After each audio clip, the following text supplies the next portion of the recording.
It is Monday the 16th, and we had our last beta today. It came back at 7, so we were disappointed to hear that, which means that we have lost the baby and we are going to miscarry within the next week or so. Can you come in the screen? So that totally sucks. We did make an appointment with the doctor today so that we could discuss with him what our options are and what all this entails. We don't know that we're ready to jump right back into it, but we do want to know what he thinks and what he thinks he wants to change for our next transfer. We have an appointment with him right now, so hopefully he'll call us. Kind of depressing news, disappointing news, but in the end, it is what it is, and it's probably easier to find out now than 4, 5, 6 months down the road or something. So, yeah, we are really thankful that we got pregnant. With this road of infertility, every milestone is a milestone that we have to celebrate. So we are really, really thankful and blessed that we got pregnant at all. One of the things we get asked frequently is, well, do you wish it just would have failed or, not even gotten to this point? But we don't feel that way at all. We are actually really thankful that we did get pregnant. We are thankful that it lasted as long as it did. I think it would have been much harder on me if it just failed. I agree. Yeah. So, every step we get closer and closer. So, hopefully the doctor has positive news and he has a plan. Since it just happened today, I was surprised they let me make an appointment with him. So the nurse did call me and warn me that they might cancel it last minute because he might not have a plan. But it sounds like our appointment is still on. So we are hopeful that he calls us soon. How are you guys doing? We're okay, Yeah. Yeah. That's not too convincing. Well, I guess we kind of just want to know what you think happens, all of that kind of stuff. Yeah. Well, your HCG level the first time was 25, then it went down to 23, and then this most recent one was 7, and they said you drew it today, and it came back and it was negative. Is that correct? Today was the one that was 7. Today was the 7 one. Correct. Today is the 16th. Okay. So we'll definitely check it again and make sure that it's still going down and it's gone back to 0. But basically what this one is and what it would be referred to is as a biochemical pregnancy, meaning that the embryo started to implant, it started to grow, started to do what it was supposed to do, but something happened along the way that it didn't continue growing on for whatever reason. It didn't continue growing on because the embryo either had a chromosomal abnormality or had some decrease in viability of it. Most likely it doesn't have anything to do with you or your uterus. There's nothing that you could have done that would have really caused this or affected this. Because for the most part, if you're doing something, it just won't implant. So we know that for a fact that it just won't implant if that's a problem. So we know that, again, nothing that you could have done, nothing that would have made a difference from that standpoint. Okay. So whenever we also look at your frozen embryo transfer, we look at the lining of the uterus. Your lining looks good, your labs look good, everything else looks good. The embryo survived well, the transfer was nice and easy. Everything from that standpoint really went well. But again, and the embryo started to implant, like I said, something happened along the way that the embryo stopped growing. What does that mean for the other embryos? Not a whole lot, because each of the embryos are created from a different egg and different sperm. They have different genetic makeup, different everything from that standpoint. And so each of them are going to be a little bit different in comparison. So from that standpoint, it doesn't mean anything bad for the rest of them. It doesn't mean anything else is wrong there. That being said, because there is a cohort of embryos that you have there, one time is a fluke, 2 times becomes a pattern. And at this point in time, I wouldn't recommend doing, quite honestly, anything different.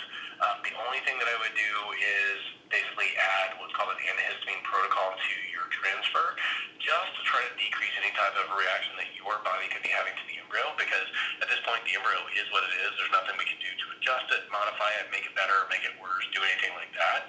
So from that standpoint, there's really not a whole lot that we would do one way or the other to really modify that. But again, the biggest thing that we would try to do is just transferring them in back again. And at that point in time, with having failed transferring one embryo, you can opt to transfer in two if you wanted to do that, or continue on with just the one embryo by itself. Okay. Do you think it matters if we do more than one? Like, does that up our chances, or like we don't really want to have 4? You don't want 4 kids at once? No, we don't. No. No, I mean, I think that because the next 2 embryos that you have are both still day 5, grade 4 baby, I think it's still very reasonable and appropriate to transfer just one back in without going to the 2 at this point in time, as long as you're still okay with that. If you said, you know what, we're tired of this, we want to try to maximize our chances, certainly transferring 2 is going to give you higher chances of pregnancy, but it also increases your rate of twins. And twins, obviously, not the greatest thing in the world, so we still try to avoid those if at all possible. Right. What would be our risk of those splitting, like to have 3 or to have 4? Oh gosh, low, less than 2%. Okay, low. Okay. Yeah, so it's still very low from that standpoint.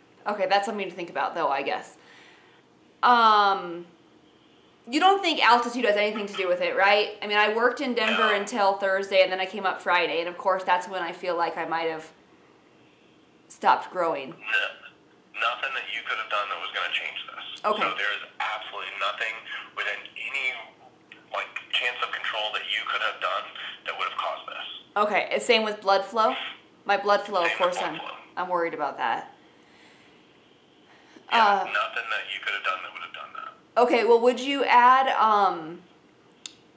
the Viagra for longer maybe next time, since I just took it for 4 or 5 days? Yeah, I mean, we would start right from the beginning now. We would, okay.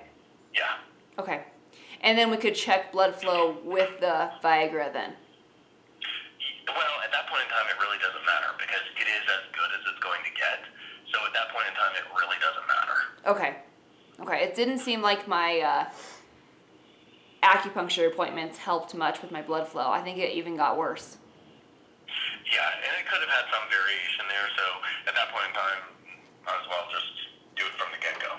Okay. Okay.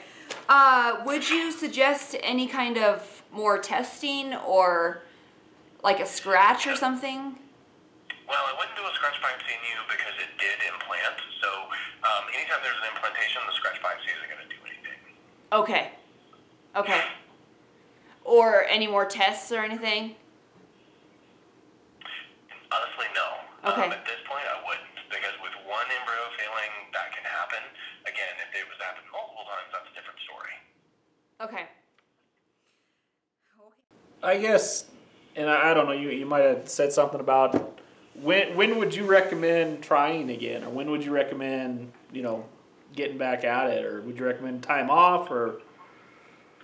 Well, because this one was a biochemical pregnancy, you do have the option of really getting back into it and doing it kind of with your period that would start.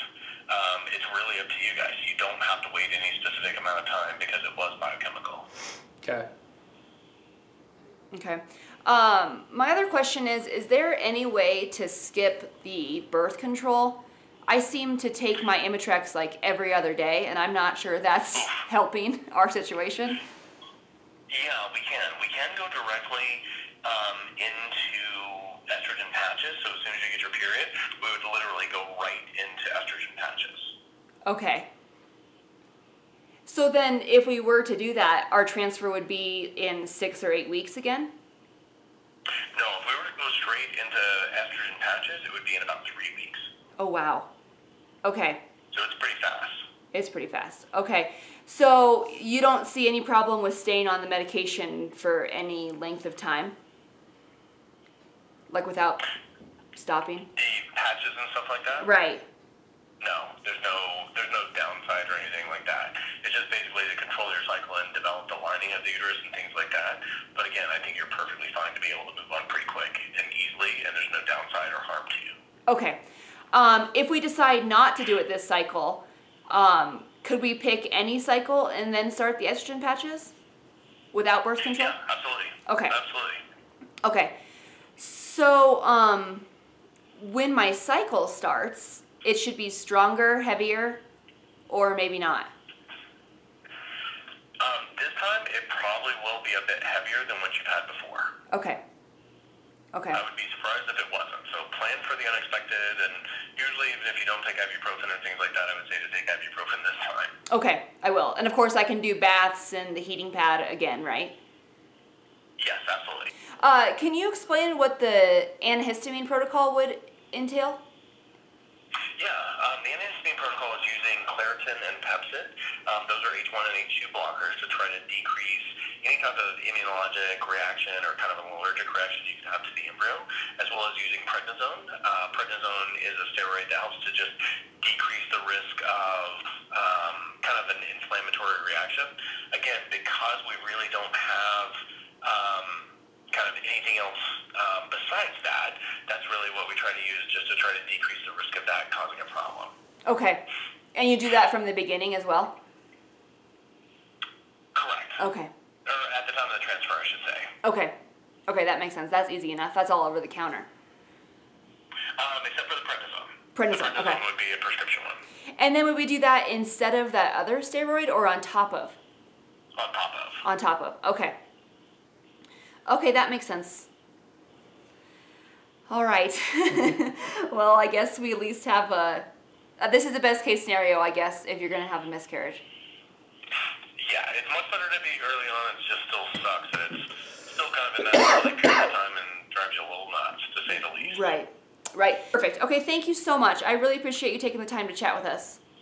Absolutely, my pleasure. Well, again, I'm sorry, guys, and I'm keeping my fingers crossed for you. If there's anything that you need before then, just let me know. Okay, sounds great. All right. Thank you, All Doc. right, take care. Thank you. Bye-bye. My pleasure. Bye-bye. Well, do you want to say anything about that? No, as promising as could get. Well, and that's, I mean, at least he's confident in his protocol. Yeah.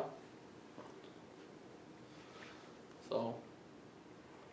Yeah. Now we have to decide when. Yep. Which I'm so glad we don't do the birth control again. That was horrible. Yeah. And that cannot, taking my Imitrex is really something they don't want me to do very often. But on birth control, I'm allowed to take it. So taking it that often is just kind of stupid. So the migraines are insane when I'm on birth control. So we'll see. We'll keep you all posted. We don't know where this goes or how soon we're ready to start again. But it's nice to know that there's no time we have to wait or anything they want us to do, or I feel like we're their easy case. So hopefully we can make it work. This was a very depressing last couple days, and we're gonna end on happy notes. Depot, are you taking naps? Lulu. Lulu's taking naps too. So,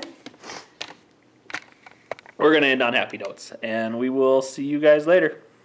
Bye.